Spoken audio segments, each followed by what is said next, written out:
Of the Fantasy Authority podcast. I am your host, Kevin Steele. As always, I'm joined by Cody Kutzer. You can find him on Twitter at CKutzerFF. You can find me on Twitter at FantasyWrath13. It is Sunday night, and while we are recording this, talking about Week 6 waiver ads and who to pick up. This week is another, not as bad as last week, I don't think, but not as exciting as what as a lot of weeks tend to be in terms of top waiver ads. But how was your week 5? It was all right, man. Wasn't a little mixed bag. Whenever you have 15 leagues, that's to be expected. But we got the Chiefs on, trying to get through this in halftime. So, any good news your way?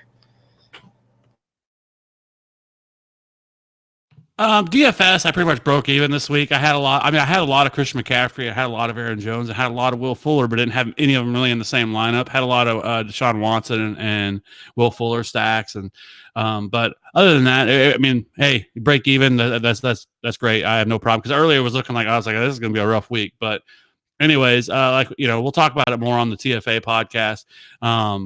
Later in the week about, everything else that transpired this week. But right now we just want to talk about waivers. So let's just jump right into it. What looks like we already have a question from David RH319. Is Delaney Walker droppable? Depends on who else is available.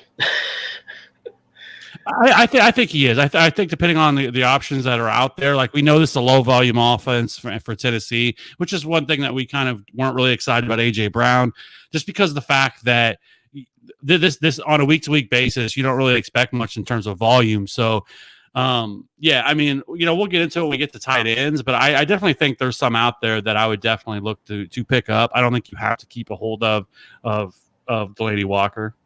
No, he's not a must-hold by any means.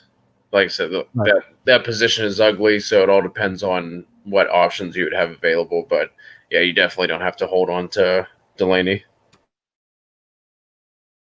Okay, so let's just jump right into it. Well, like I said, we'll get to tight end on who potential is, because I think that's actually one of the bright spots this week in terms of players to add. But let's jump right into it. We'll start at quarterback. If you're streaming quarterback, stuff like, or you're in a 2 QB league, I'm sure some of these won't be available. But anyways, this week we have Matt Stafford going against Green Bay, week 6 on Monday Night Football. They're coming off the bye. Stafford has been really pretty strong this year, and I think that he's somebody that I would definitely be looking for if he was dropped, or somebody dropped him, for a waiver ad or whatever, or for who were streaming him. But for me, I think he's probably my top waiver ad this week. It's either him or probably Jimmy Garoppolo, who's also available in over 40% of Yahoo leagues. So, and he gets the Redskins next week. He is playing, obviously, tomorrow night. We were recording this on Sunday, but I think for me, it's Stafford and Jimmy Garoppolo are the two that are most likely available. Do you have anybody that you like more than them? Not that I like more, but I think that Kirk Cousins, they figured out that they could actually put the ball in the air. It's just a weird thing called passing. They just came up with it, so it's a relatively new concept. But he is going up against the Eagles. He did put up, I think, over 302 today. So if Jimmy G would be my guy that I would be looking for, if he's not available, Kirk Cousins is definitely worth a look going up against the Eagles.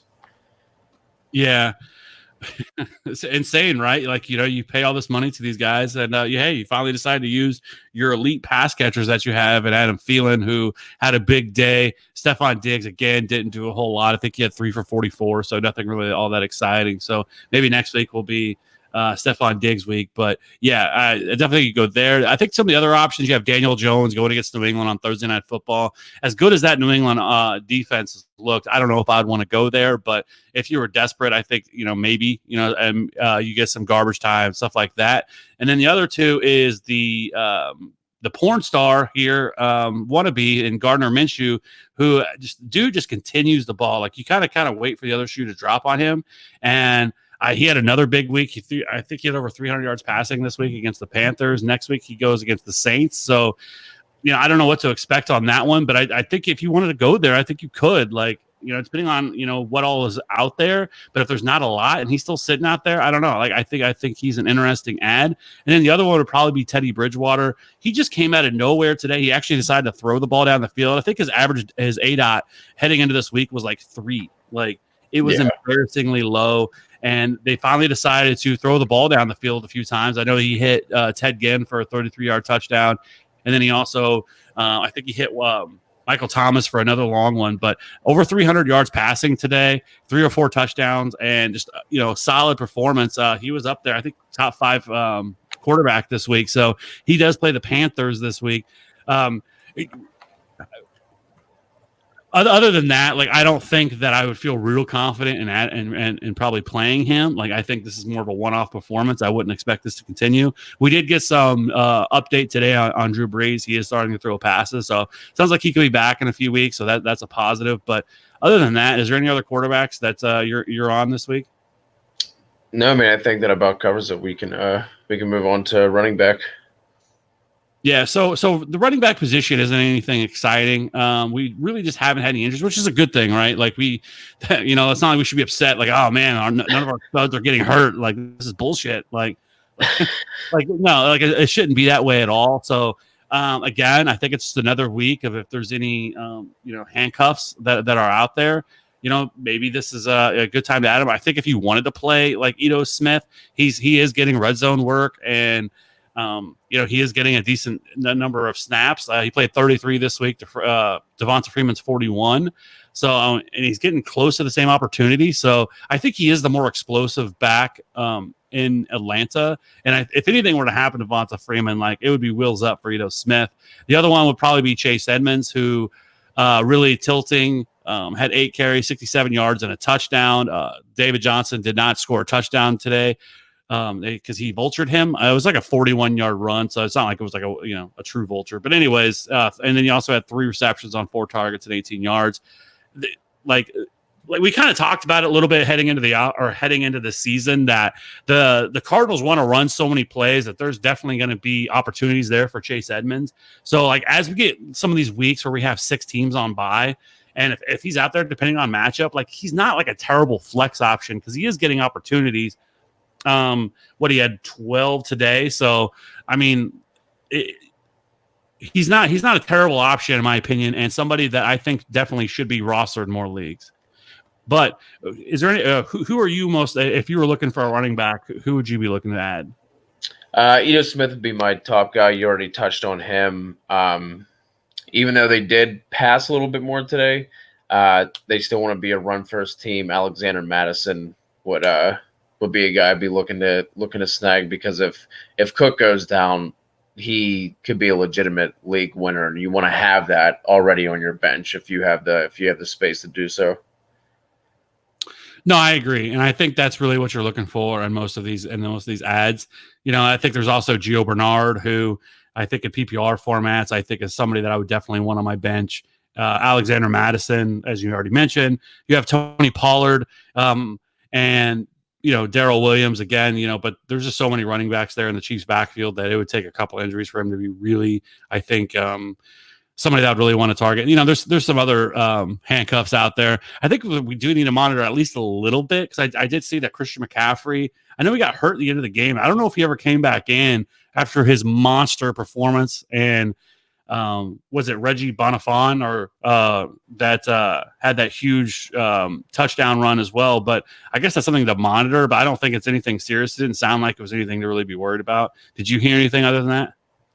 No, I did not. I didn't even know he got injured at the end of the game. So, I mean, I guess that's good that if I didn't know it, I didn't hear anything else about it. So, yeah, I don't think it's anything to really truly be worried about. But anyways, all right. So let's just move on because, like I said, there's just not a lot there at running back, at least right now, unless we get something else that happens. But at wide receiver, I think wide receiver and tight end, I think, are the most exciting, at least, or viable options moving forward. So at wide receiver, I think for me, my top one would be Auden Tate, but I feel like that maybe he may have been added in a lot of really competitive leagues.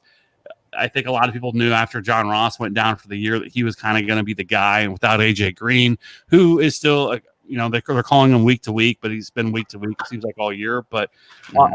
Auden Tate today had 3 catches, 26 yards, and a touchdown on 6 targets. He's definitely, I think, in play here. The other positives for him would be I think he's a really solid red zone target for them, and the Bengals are likely always going to be playing from behind, so they're going to have to throw the ball a ton, which I think is something that's really hurt Joe Mixon. Though Joe Mixon finally had a pretty solid day today, though it doesn't really look like it's as much in fantasy because he did not find the end zone. But I think for me, like if I was looking for a wide receiver, Auden Tate, if he was out there, would be the guy that I would want the most. Who are you looking at wide receiver? I think Mohamed Sanu needs to be rostered. This is, I think, 3 straight weeks now that he's had some solid performances.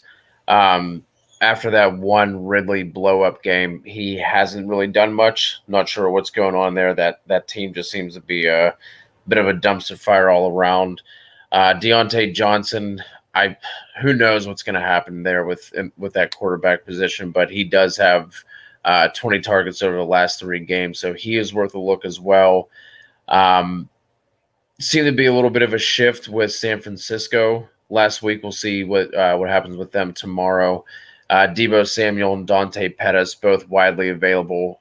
Week 3, Pettis was up to 42% of the snaps, and he actually had the second most targets in that last game. Do you want to touch on the Kansas City situation? Sammy Watkins, I think, maybe played 1 snap, went to the sideline, then went to the locker room, and Byron Pringle been shown up today.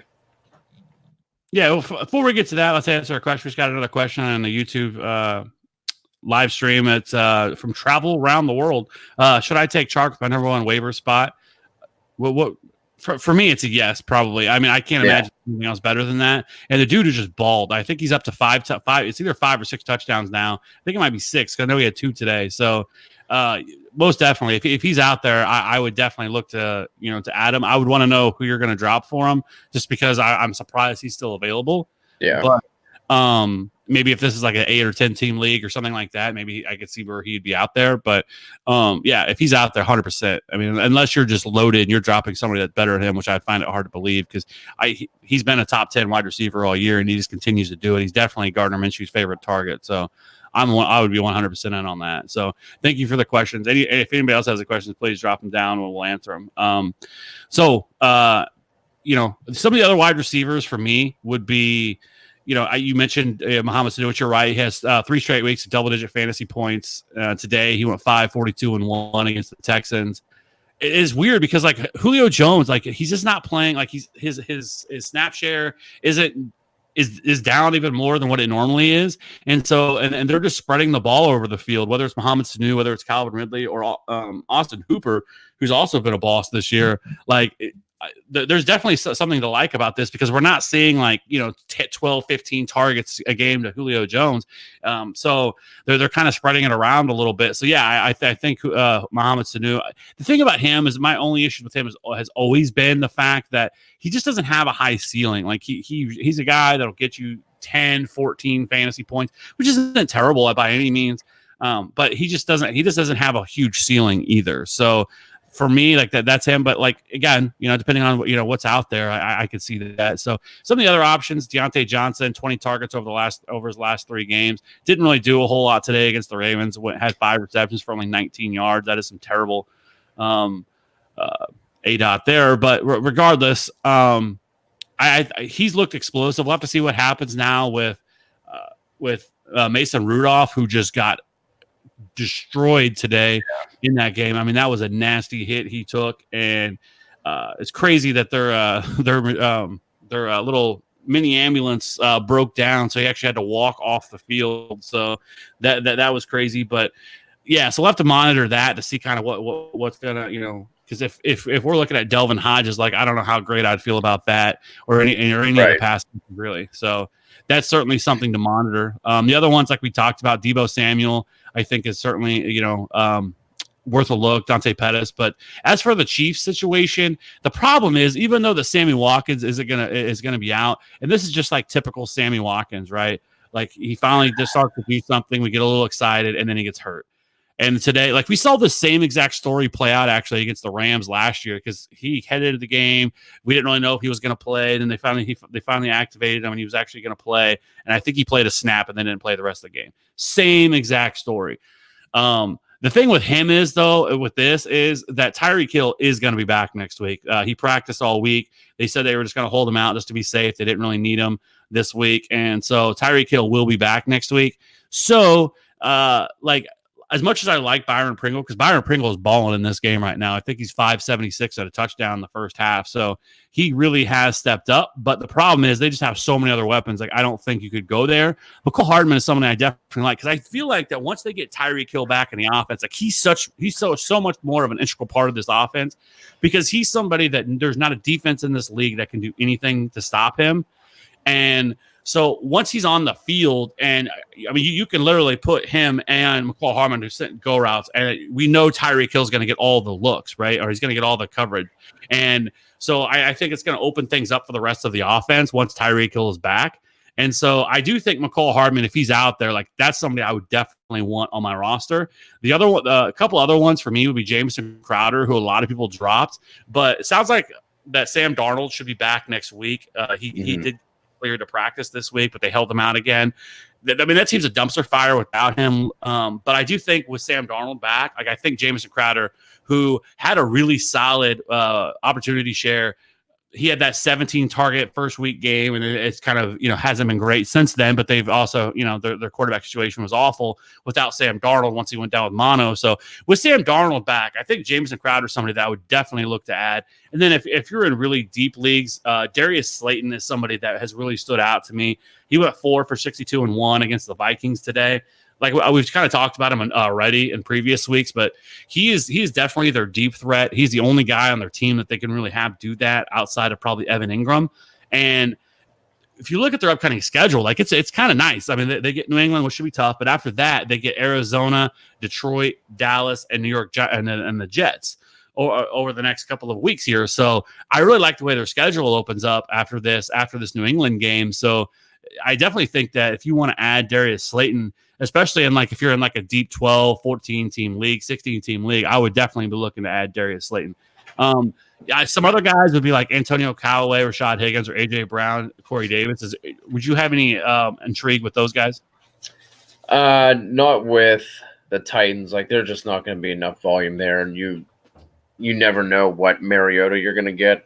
If there was anybody out of those four, it would be somebody from Cleveland. Antonio Callaway is going to be coming back from suspension. Rashard Higgins has been hurt since week 1, but he was running ahead of him in the preseason, the offseason. So it'll be interesting to see how that shakes out. But both of those guys are widely available, so we can kind of see how that shakes out tomorrow because I believe Higgins should be playing. So we'll see how they treat Callaway in his first game back and then Higgins in his first game back since week 1. Yeah, I mean, I think Callaway is more of just like a one-off type guy. I think he could have some weeks where, he hauls in a 60-yard touchdown or something like that, but I just don't think there's going to be enough there with how everything is constructed in that offense that he's going to ever see command a large enough target share to matter. Rashard Higgins would be the one that I would have some interest in, but it would have to be a deeper league just because, with Landry, with Beckham, with Nick Chubb, I guess it does help a little bit that Njoku's out. So obviously that helps with their overall, concentration of targets of where everything's going. But yeah. So, and then like we've kind of talked about AJ Brown and Corey Davis. I would love to like these guys, but they just don't throw the ball enough. And certain matchups, I think you could play them depending on, if it calls for, positive game script and everything. But overall, like I just don't think that you can confidently ever roll him out. AJ Brown had a touchdown today, but McCall Hardman. Mariota was over the line. He had stepped over the line of scrimmage, and so it was not a touchdown, so got called back. So that would have been a little tilting, I guess, if you played him. But other than that, I think we can move on to the old tight end position. Yeah. Okay, so the first one, it's easy to look past guys who play Thursday night because it happened so long ago. You sort of forget. But Gerald Everett, man, has really balled out the last couple of weeks. He's seen 19 Yeah. targets the last 2 weeks. This past week against the Seahawks, he went 7 for 136. Coming up, he gets matchups against the 49ers, the Falcons, and the Arizona Cardinals, which we know that we target every tight end. We want every tight end that plays the the Cardinals, because the Cardinals are just horrific against the tight end position. So Gerald Everett for me, I think, is somebody like he's somebody that like over the last couple of years, like I've had interest in, but there's it's that kind of such a crowded situation. But he's really stepped up these last couple of weeks, and they're really looking for him and in the red zone. And so Gerald Everett is an explosive athlete. And I think that he's somebody that I definitely think, especially as bad as a tight end position is, like he's somebody that I would have a lot of interest in.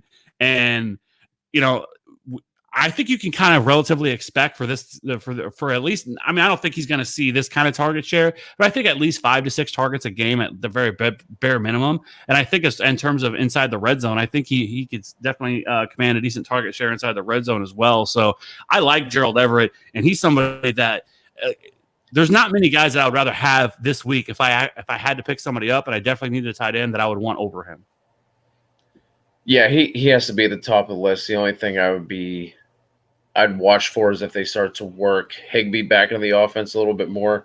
I know he had that like chest or lung injury 2 weeks ago, I believe. Not sure what his snap share has looked like, but maybe if they look to work him back into the offense a little bit more. Chris Herndon coming back from suspension, and then with the return of Sam Darnold, that's somewhere you could look as well. Noah Fant would be another one. He had a down game this week, but he has been getting, I think it's been around like 3 to 4 targets every week and been hitting for about 30 or so yards. He's athletic. He was he was a second tight end taken this in the 2019 draft behind TJ Hawkinson. So it only really takes one for him to break off, get some yak, and get a touchdown. That's when you're looking this deep at the tight end position, it's kind of what you're crossing your fingers and hoping for anyway. So, yeah. So, I mean, just looking at Gerald Everett, and I had everything pulled up now. I mean, he's an explosive athlete, a really 85th percentile spark score. I mean, there's a lot to like on his resume, and I mean, it doesn't hurt that he is playing on an offense that is throws the ball 45.2 times a game, which is 4th best in the league. So there's a lot to like here. And his targets that he's seeing. So I like I said, I really like Gerald Everett. The other one, I can get on board with Noah Fant, but my problem with him is, again, like this offense just doesn't do a whole lot to excite me. The Chris Herndon, he's available. I'm hammering the button to get Chris Herndon. Yep. Now that he's back, and it all comes back with Sam Darnold coming back. So I definitely want Chris Herndon, now if we talked about it last week that you should have added him last week. If you didn't and he's still out there, I definitely want to get my hands on Chris Herndon, because I think he can be a tight end one the rest of the way. And then the other one, I guess the intriguing one would be Ben Watson. He is now back after serving the suspension that he came off of. They did not use him this week. They didn't really need him. But I do think Ben Watson would be somebody that I have some intrigue in. We know that he still we know that the Patriots have no tight ends right now, right? I mean, it's a bunch of guys that, I think Izzo had a touchdown today for them, and Lacoste is there, but they just don't have anybody of recognition. So I do think Ben Watson is at least interesting in this offense. And so if he's out there, I would much rather have Gerald Everett and Chris Herndon, just I think, I think their ceilings is much higher, but I think at least from a nice floor play, I think Ben Watson would be somebody that I would at least have some interest in. Yeah, he'd be the third or fourth that I would want there. But the top two, if they're available, you guys got to look at Everett or Herndon. For show.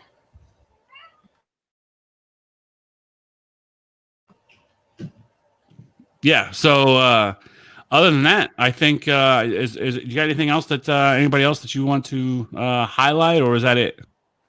think it's about it, man. Like you said, it was another kind of quiet week, not a lot going on injury wise. So the guys that have been available are going to be available. Just keep your eyes posted for the waiver article and then for the TFA show on Wednesday.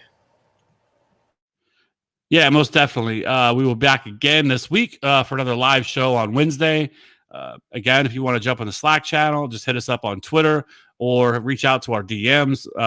My Twitter is at FantasyRap13. Reach out to us there, or you can reach out to us at FF_authority, or you can go to the website, thefantasyauthority.com, and you can find all these things there. Again, for Kevin Steele and Cody Kutzer, you can find him on Twitter at CKutzerFF.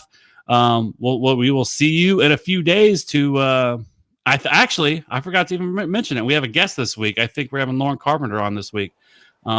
Who from the Fantasy Footballers. So she kills it. She does an excellent job. We have had her on before, and she is lots of energy. So I'm going to pound some Monster and some Red Bull, and it's going to be crazy. So I probably shouldn't do this on camera because it just looks wrong. Like it could be all kinds of things. I'm happy nobody's watching that. So, anyways. Well, that's our cue. Yep. And with that, you guys have a great night. And if you want to see what I just did, just go check it out on our YouTube channel, The Fantasy Authority. And you can watch towards the end. You'll see exactly what just happened there. So anyways, you guys have a great night, and we will talk to you later in the week.